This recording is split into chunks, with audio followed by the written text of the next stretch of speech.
Hey everyone, welcome to Chapter 4, Section 5. Here we're going to go over solving systems of nonlinear equations, meaning a system of equations is just more than one equation, right? So if it's nonlinear, we're going to be talking about like potentially two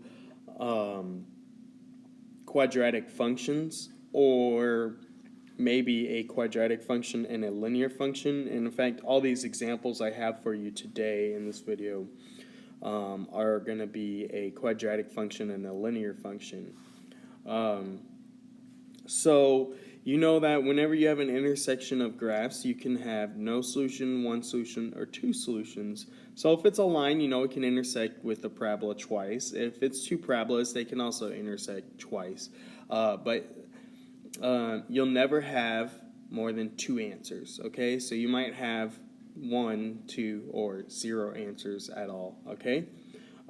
So I'm going to go over a couple doing it by hand, solving by substitution, and then I'll go over a couple more using the Ti-Nspire calculator. So looking at this first example, see how they are both in y equals form. If you're both in y equals form, then it's safe to say that y equals y, right? And you're like, yeah, obviously. So why would I bring that up? Well, if y equals y, then I can say this is equal to y, right?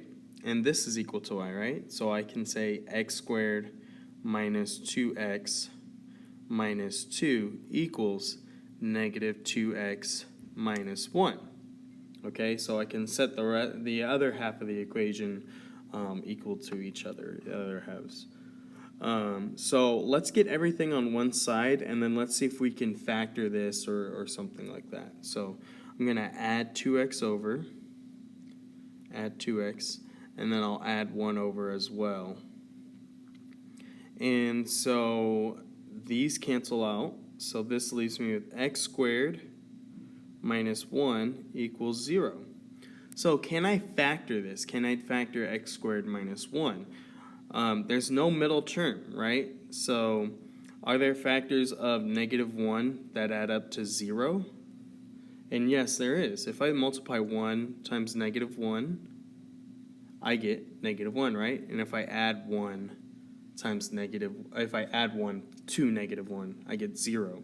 So this is called a difference of squares, or difference of two squares pattern, where you have if you want, you can take the square root of the n number and then just make 1 plus and 1 minus. That's kind of what the pattern is. The square root of 1 is 1, so I'd say x plus 1 and then x minus 1. So I factored it into x plus 1 times x minus 1, and then I'll write equals 0 because that's what it was before. And so now you just need to figure out your two x answers. All right, so x plus 1 equals 0, and x minus 1 equals 0. So what are my two answers here? Negative 1 and positive 1. All right, so I have two x answers, which means without even having to look at my graphs, I'm going to have two intersections. So what you want to do is you'll want to plug in, and it doesn't matter which equation you plug it in, but you'll want to plug in a negative 1 into one of these two. I usually just go with the linear one because it's a simpler equation. And then I'll plug in positive 1 into that. So let's plug in negative 1. So I'm going to do negative 2 times negative 1 minus 1. And that's going to equal, let's see, this will make positive 2 minus 1 is 1. And then I'll go negative 2 times positive 1 minus 1. And that's going to equal negative 2 minus 1. That'll be negative 3. So I have my two ordered pairs for my answers, negative 1, comma 1. And when I plugged in positive 1, I got negative 3. And that would be my final answer. And that's how you would do it with substitution. So I'll do one more example with substitution, okay? So I have these two equations. Nothing's in y equals form. What you should do is get at least one of them in y equals. It doesn't matter if both of them are, like in the first example. So like this one, all I have to do is add x over to the other side. And this will say y equals x minus 11. And so since this is in y equals, I'll just take this and plug it in for y right there. And so I'm going to have x squared minus 5x minus, and now I'm plugging in x minus 11, and then that equals 2. So I have a minus sign here that I'll need to distribute. So I have x squared minus 5x minus x plus 11 equals 2. And so what you should do is get everything to one side. So I'm going to minus 2 over.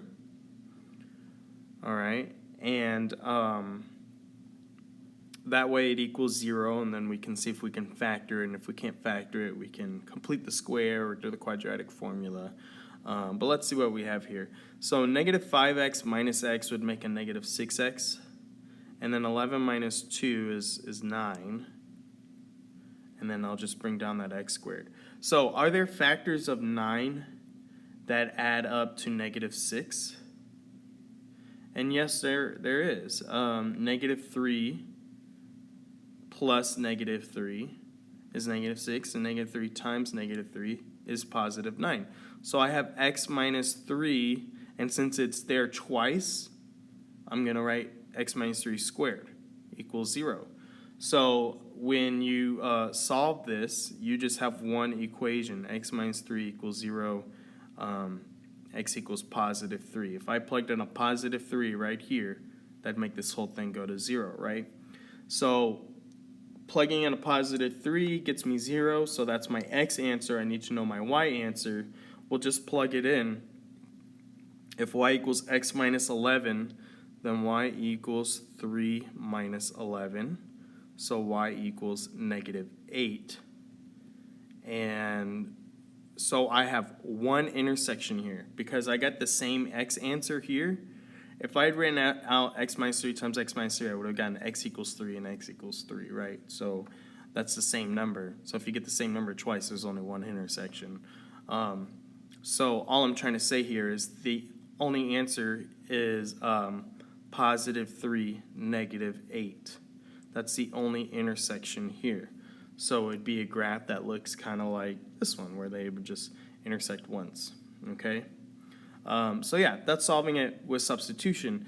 Now let's talk about solving it using the calculator. So these are instructions for using the Ti-Nspire. Make sure both are in y equals form, and then when you need to plug it into a graph. And so this is plug one equation into f1 and the other one into f of 2 of x. That's on the graph screen. And zoom out if necessary to see the intersection, and then you'll find the intersections by doing menu 6-4, basically. So yeah, this one's in y equals. So again, don't type it in with the y equals. Just type in the x squared minus 8x plus 12, and then type in the 4x minus 24, and then do your menu 6-4 to get the intersection.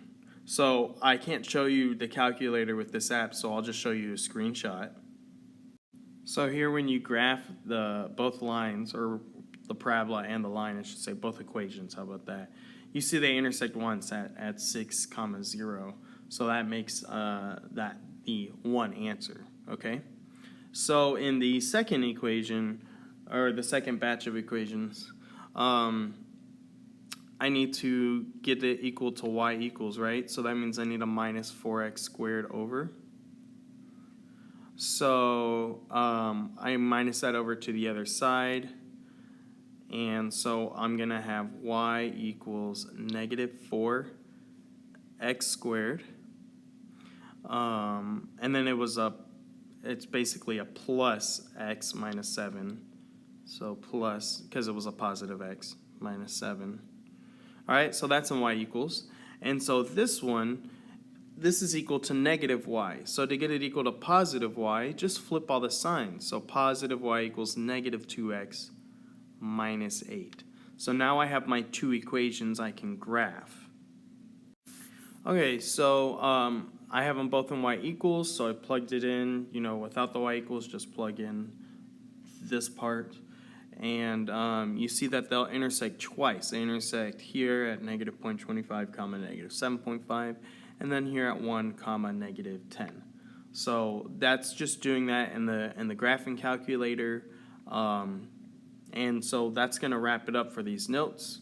Thanks for watching, and goodbye, everyone.